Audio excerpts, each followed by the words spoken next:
What's up, world? It's officially WrestleMania season, and all year long on the channel, I have been going back and ranking every main event from pay-per-views past.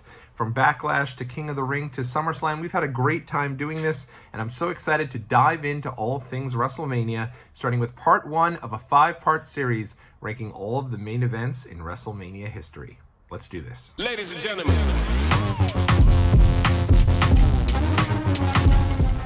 What's up, world? It's your boy Tommy on the spot for Watch Along Wrestling, and I'm a wrestling content creator from Long Island, New York. Thanks so much for checking out this video. I am very excited. It's the granddaddy of them all. It is the showcase of the immortals, WrestleMania. And if you're sitting here and going, my gosh, ranking all of the WrestleMania main events, we're talking about 45 main events, and that video would take quite some time. So do not worry. We're going to break them down. We're going to do it era by era, starting with the first 10 WrestleMania main events and ranking them from absolute worst to the absolute best. And if it's your first time checking out a rankings video here on this channel, I'll explain a little bit as to some of the factors that I put into this. First and foremost, I usually look at the historical significance of the matches themselves, right? Yes, a great match is always great, and I appreciate some great in-ring work, but it's storyline development, the historical significance, those things to me play a pivotal role. On top of that, I look for the moments, I look for the build to that, and of course, the number one contributing factor in determining these rankings is me. It's the end of the day. It's the Watch Along Wrestling YouTube channel, so it is some preference in there as well. These are certainly my opinion. If you disagree, tell me off in the comment section below. Let me know where I got things wrong and where I got things right. Hopefully I got some right. And this is a fun one to get into, the first 10 WrestleManias, because I was not alive for all of these WrestleManias. And actually, matter of fact, the very first WrestleMania that I remember my family getting, and this was the first ever pay-per-view my family got, was WrestleMania 7. I'll never forget, my dad had people over the house the whole day working on something. I wasn't sure what it was. And what it was he was getting cable installed specifically so that we can order WrestleMania and watch it together as a family. And for the longest time, WrestleMania 7 held this incredible place in my heart for that very reason. And because of that, even though I've gone back and watched the other main events in WrestleMania histories, obviously 1 through 6, I don't know that personally they've meant as much as the other main events have for me, because I didn't have the memories of actually watching these events live. With that being said, you'll notice a lot of what it is that we rank here. No, it's not going to be 7 through 10 or not going to be 1 through 4 here. We're going to go through it, and I do have some really fond memories going back and watching these. And it was so great to see so much of what went into these first 10 WrestleManias, because if you go ahead and you watch, let's throw a random main event out there. How about WrestleMania 39 Night 1, the Usos versus Sami Zayn and Kevin Owens? Incredible match, and the in-ring work there is super crisp, and it's a great match. Probably, in-ring wise, much better than any of the first 10 WrestleMania main events. But there's something about these matches that just have such an incredible aura that even the worst of them, and I'll get to what I consider to be the worst of them here, has something for you to sink your teeth into. I don't think any of these first 10 main events are flat out bad. There's certainly things I would have changed about the main events. And with that said, let's dive right into these. We're going to do the first 10, and then the next 5 days are going to be great. We're going to do first 10 here today. Tomorrow we'll be back with the next 10 WrestleMania main events, ranked from worst to best. We'll then move over to main events of WrestleMania 21 to 30 ranked, and then finally WrestleMania 31 to 40 ranked, leading up to John Cena's WrestleMania main events, or John Cena's WrestleMania matches ranked from worst to best. So it's a 5-part series. Got to go big or go home here for WrestleMania. Decided to hold off on all of this just because I had to get to 45 damn main events. Took a little while, but we have concluded this journey. I'm excited to dive in. So let's do it with our number 10, I guess our worst of the original 10 WrestleMania main events. And for me, I am going with WrestleMania 9, Bret Hart versus Yokozuna. And it's a shame, right? I'm watching this WrestleMania 9 documentary now. It's fantastic. I have really fond memories of WrestleMania 9. I liked it a lot. The entire Caesars build and all of that with when they brought out all of the different Roman Coliseum pieces, the togas, the animals, all that. I ate it all up. As a kid, I thought it was the coolest thing in the entire world. And it felt so cool and so different. And to this day, every time I go to Las Vegas, I always go look at Caesar's Palace, and it reminds me of WrestleMania 9. The superstars in the by the shops there of Caesar's Palace throughout the day, and it's just so cool. And going into this match, you could really see that Bret Hart and Yokozuna were both two young guys, and finally a brand new face of the WWE, and in Bret Hart. And I think the match itself between the two of these guys was really well done. I actually think in ring it's pretty good. Bret actually getting Yoko up into the sharpshooter, I remember being a huge deal. And then Bret loses. And I have no problem with that. I remember at the time being absolutely stunned, because you always got something to send you home happy as a wrestling fan. And so at the time watching this, I was like, what? Like, the bad guy can't win? That never happens at WrestleMania. It's always got to be the babyface who wins and goes home. Even I knew the good guy had to win at the end of WrestleMania. So it was very, very strange for me. And at the end of the day, Bret loses the match. And when he does, Yoko wins, and Hulk Hogan comes out, as you obviously know. And I remember as a kid being like, oh my gosh, this is amazing. Hulk's going to get in there. He's going to go against Yoko. He's going to bring the title back, and we're going to go home happy. Hogan's going to pose. It's going to be great.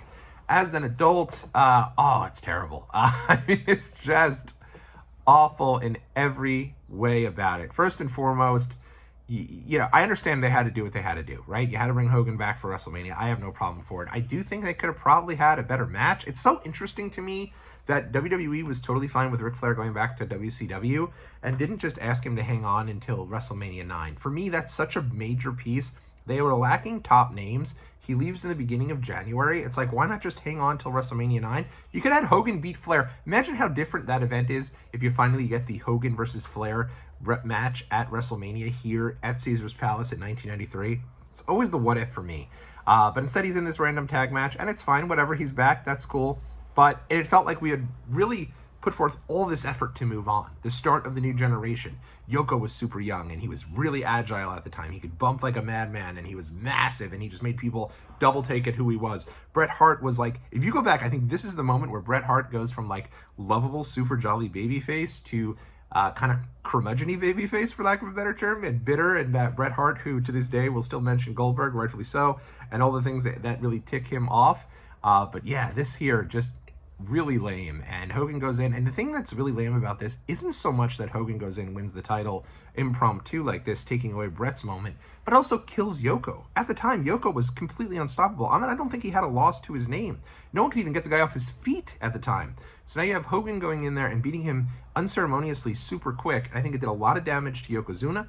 I think it did a lot of damage to Bret Hart, and it was just like, it felt like we went back to the well one too many times, and that's why it's number 10 on my rankings here. Number 9, WrestleMania 2, Hulk Hogan versus King Kong Bundy inside of a steel cage.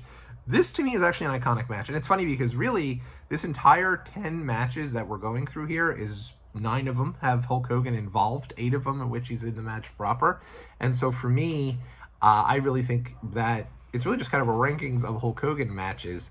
This one here, WrestleMania 2, with Bundy, first off, again, iconic match. That old school blue cage, every time I see that, it reminds me of this WrestleMania 2 main event.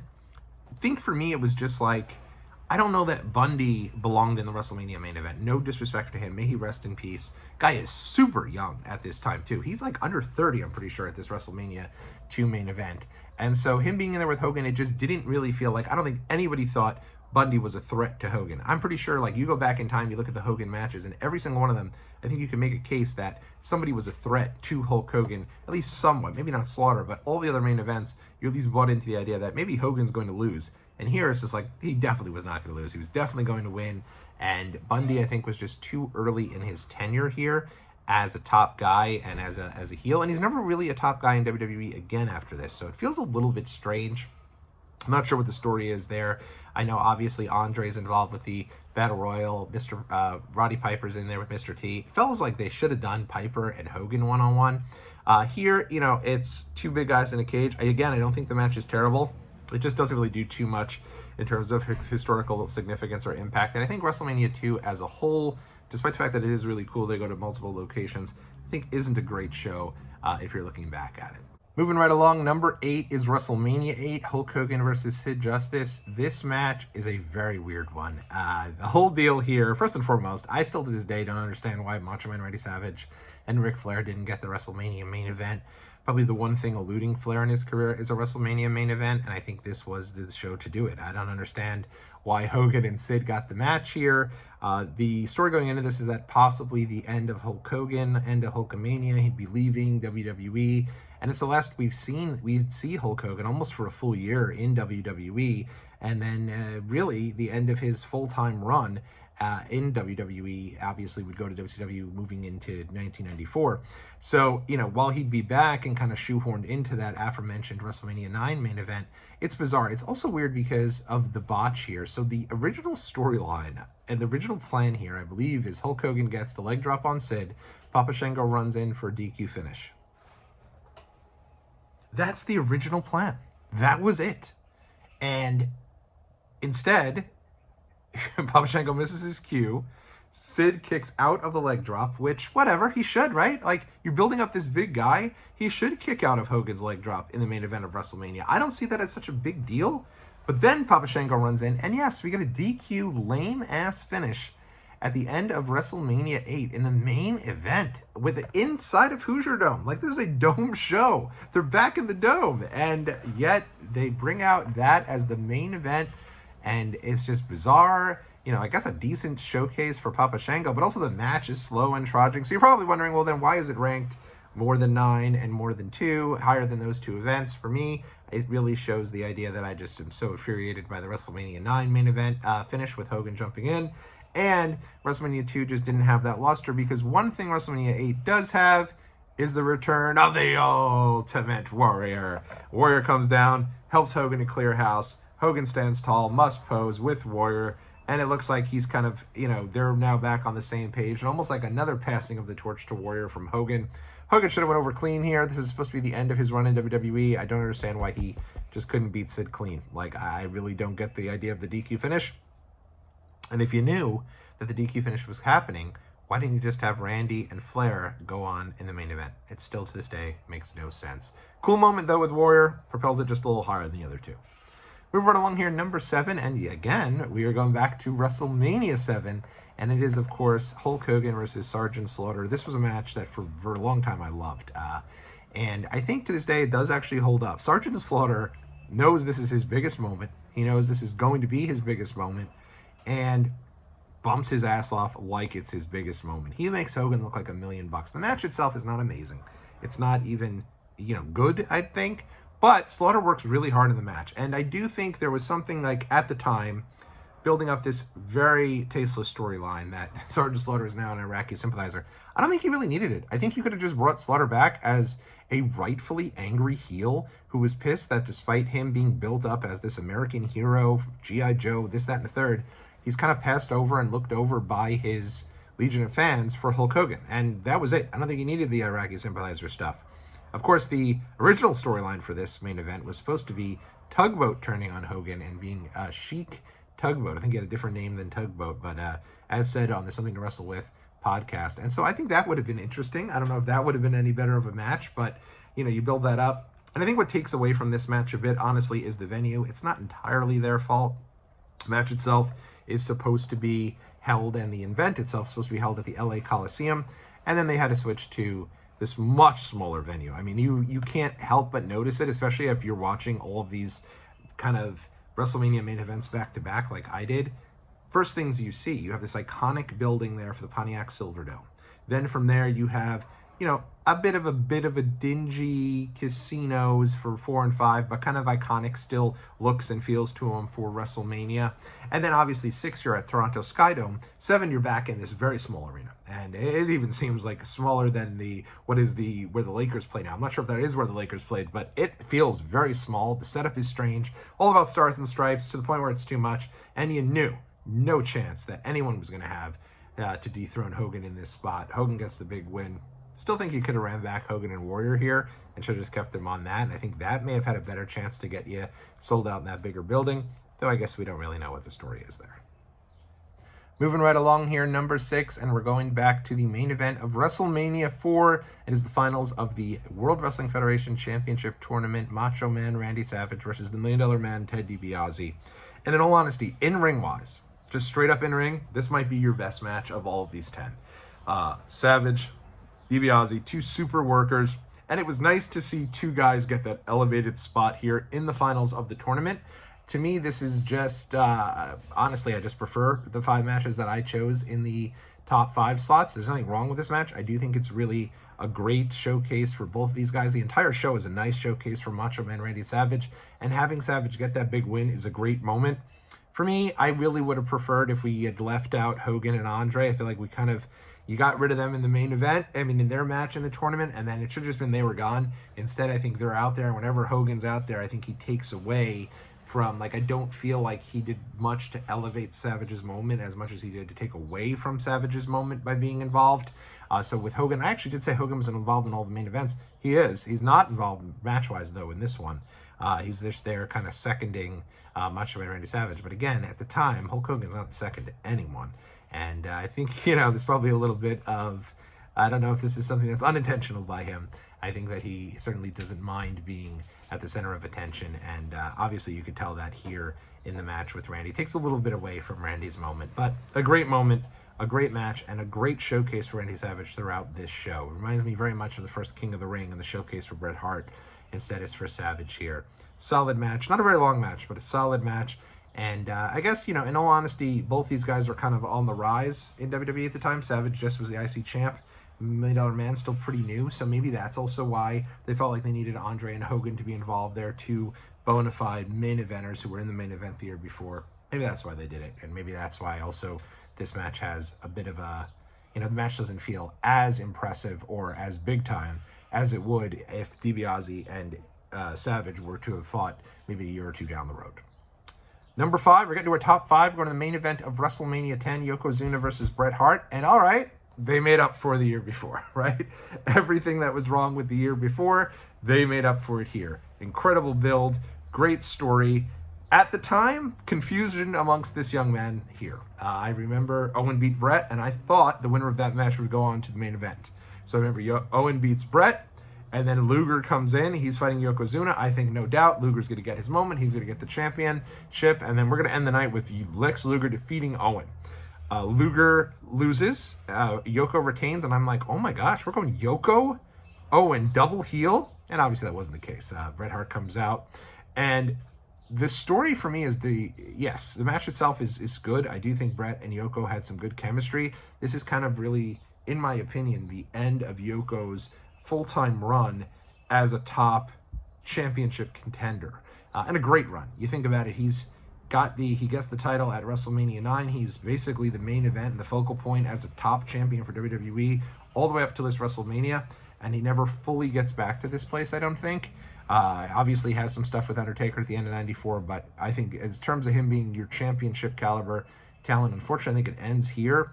But what I love is really the story throughout the show, where Bret loses clean to Owen to start the night. Think about that. He loses clean to Owen. Yes, it's his brother, but he is a top guy at the time, and he's in there with the mid-card act, and your thought is, okay, they're going to beat... You think about it, like now knowing what the rules were, the thought would have been, okay, you have Bret win, and then he looks strong going into the main event. Instead, Bret loses, but he still gets into that main event. It's like he lost his warm-up match, and at the end, he gets this moment where it's you think about in WWE history, the 4 iconic moments on each decade main event finish for WrestleMania. You have 10, 20, 30, and 40. And it starts here with Bret Hart getting his moment, getting the big win over Yokozuna, and having that opportunity to finally get anointed again as the top guy. Hogan is gone. He's not coming back.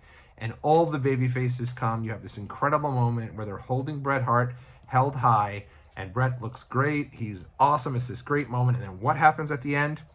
Owen comes out, brings himself out, the jealous brother storyline, and he looks over at Bret, totally disgusted, and he's like, even on a night when I beat you, you still outshine me.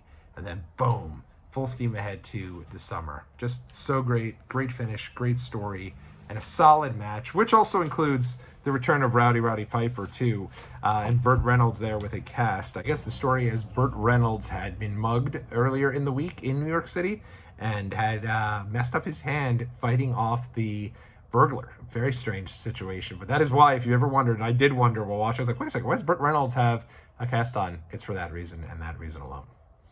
Moving right along here, number 4 on the list, and we're going back to the very first WrestleMania. It is the tag match. Hulk Hogan and Mr. T take on the team of Mr. Wonderful Paul Orndorff and Rowdy Roddy Piper. In the corner of Piper and Orndorff, you have Cowboy Bob Orton Jr., yes, the father of Randy Orton. And in the corner of Hogan and T, you have Superfly Jimmy Snuka. Muhammad Ali is the special guest referee on the outside. Make sure no one tries to get in. You have tons of celebrities. The big moment with Liberace coming out with the Rockettes to kick this off. And it's just such a spectacle, to be honest. I don't know if there's anything in this match that particularly jumps off the screen as being something you have to really go back and watch in terms of it being a great match. But in terms of the spectacle and in terms of WrestleMania being what it is to this day, it all started here. This is the start of it. You know, when I started Watch Long Wrestling Channel, I went back and I watched the entire show in its entirety, and parts of that are not a very good show, but that main event is, and it's a, you could tell they pull out all the stops, and everyone was there. Rock and Wrestling Connections involved here, and there's just so much that goes into this match. It's a great spectacle is what I'd call it, and an iconic time in WWE, and I still appreciate that Piper still never lost clean to Hulk Hogan throughout the entire time. He just absolutely refused to do it, and doesn't do it here either. But it's great stuff. This is if you've never gone back and watched it, and if you could appreciate it for the time, I think it's really a fun thing to go back and look at. And especially you consider what a big deal Hulk Hogan was at this time, and what a big deal Mr. T was at this time, biggest TV star, one of them, coming into WWE and being in the main event, like having that celebrity appeal there. Muhammad Ali, Billy Martin, so many different people involved here, fun stuff, and it's still, to me, I think it holds a place to this day. Number 3, this one was, top 3 were tough, I gotta be honest. Top 2 and 3 were tough. Number 1, I think, is honestly, it's easy. I think if you think about it, it's easy. But number 3 for me, going back to WrestleMania 5, the Mega Powers explode. Hulk Hogan versus Macho Man Randy Savage. Probably one of the best builds, I'd say, ever for a WrestleMania main event. And if you're going just based off of the build, it probably should get the nod over my number 2 choice, which you can kind of figure out at this stage. But I think the number 2 just has that bigger moment here. Savage holds the belt from WrestleMania 4 all the way through WrestleMania 5. They have the Mega Powers, so Hogan's still kind of involved while Savage is the champion. And then at Royal Rumble 1980, I guess it would be 1989, they really start to fold, and then obviously have that iconic breakup during Saturday night's main event. I really think this is also just a really good in-ring match. I think Hogan has 2 really strong in-ring WrestleMania main events. It's this one and WrestleMania 6. And I think in this match, they do such a great job of, you know, Hogan and Savage, they had great chemistry. I think this is just really strong stuff. Savage has some iconic elbow drops here. He hits one that's just looks so devastating, and you really start to think maybe he will do it. And then Miss Elizabeth plays her role so well. Like, you kind of could feel for, like, the best heels are ones who have a lot to genuinely be upset about, and Savage had a lot to genuinely be upset about. Hogan was trying to steal his spotlight. Hogan was still glomming off his spot even though he was a champion. And Hogan was probably giving eyes to the beautiful Miss Elizabeth, if we're being honest here. So you don't really blame the Macho Man, if you think about it. And so here they were, their second year at Trump Plaza, and obviously Hulk Hogan gets his win back. He's your champion moving into the 90s. But I think an iconic match, really good stuff, and just one of the best builds ever for WrestleMania main event, with the Mega Powers rise, and then eventually split, that had been building for so long. You think about it, they main event WrestleMania at SummerSlam 1988. And that's the first time that Savage goes, whoa, maybe Hogan's getting a little too close to Miss Elizabeth. And they don't blow it off until January or February of 1989, going into WrestleMania 5. Incredible. Great stuff. Number 2 here, WrestleMania 6, Hulk Hogan versus the Ultimate Warrior. You can send your hate mail if you need to. I love this match. I think it is so great. It is a match I remember first time renting the tape from Blockbuster and seeing that WrestleMania 90 main event, and the entire vibe is just amazing. Like, the crowd is so into this match, so into Hogan. Like, in Toronto, they love Hogan, and we just talked about WrestleMania 18 here on the channel. We did a deep dive on how much that crowd in Toronto genuinely loved the Hulkster, and Hogan is soaking that love up. But at the same time, you have this guy in Ultimate Warrior, another gigantic meteoric rise for a top babyface, kind of coming for that spot in Warrior. And I really think that, I know that people have said at the end Hogan goes off into the sunset as Warrior has his big moment, and it looks like he's taking away the spotlight. I actually think it was great.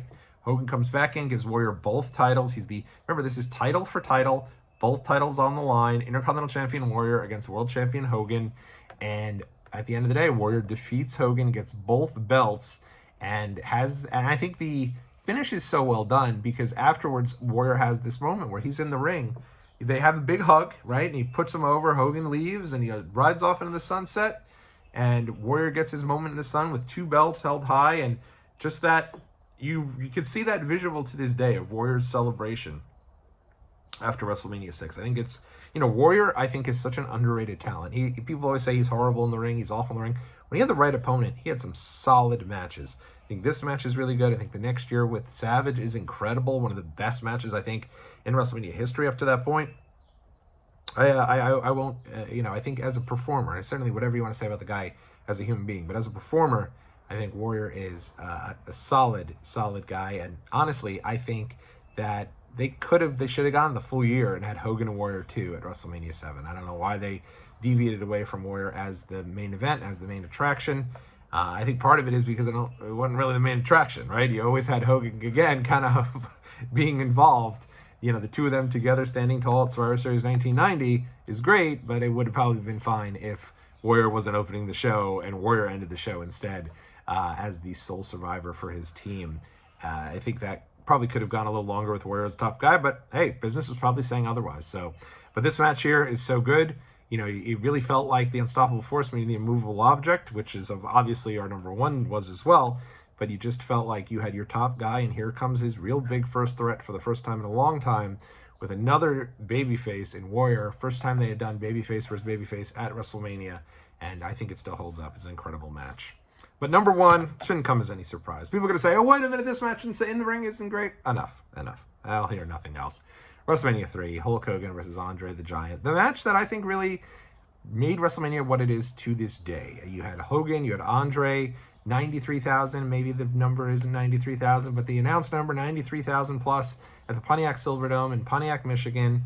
And these two guys, the iconic moment of them coming face to face for the first time, a body slam, that's all it was from Hogan, but he looks amazing. He does it to Andre, and it's this huge moment, a million flashbulbs going off, big leg drop, and Hogan beats the Giant, slays the Giant. And I just think that this match, even though it's relatively short, and maybe they don't have your catch as catch can style, so to speak, I do think that it's larger than life. It's everything you want in a WrestleMania main event. You think about Rock and Hogan, you think about Rock and Cena, you think about Roman and Cody.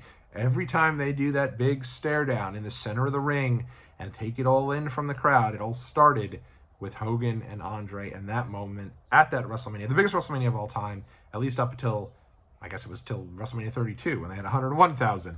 But until, for a very long time, the biggest wrestling show ever, and it's main evented by Hogan and Andre. Iconic moment, iconic match. For me, it's number 1 of the first 10 WrestleMania main events of all time. So again, let me know where I got things wrong or right in the comment section below. I'd love to hear your rankings of these matches from WrestleManias 1 through 10. And I'll be back tomorrow to break down the main events from WrestleManias 11 to 20. We exit the Hogan era. We start the era of Stone Cold Steve Austin and The Rock and Triple H and a lot of those guys as well. You got Shawn, you got Bret. A lot of big names get their real start in those main events between 11 through 20, even though I guess Bret did have 2 here on this list. So in any event, thanks so much. I'll catch y'all in the next video.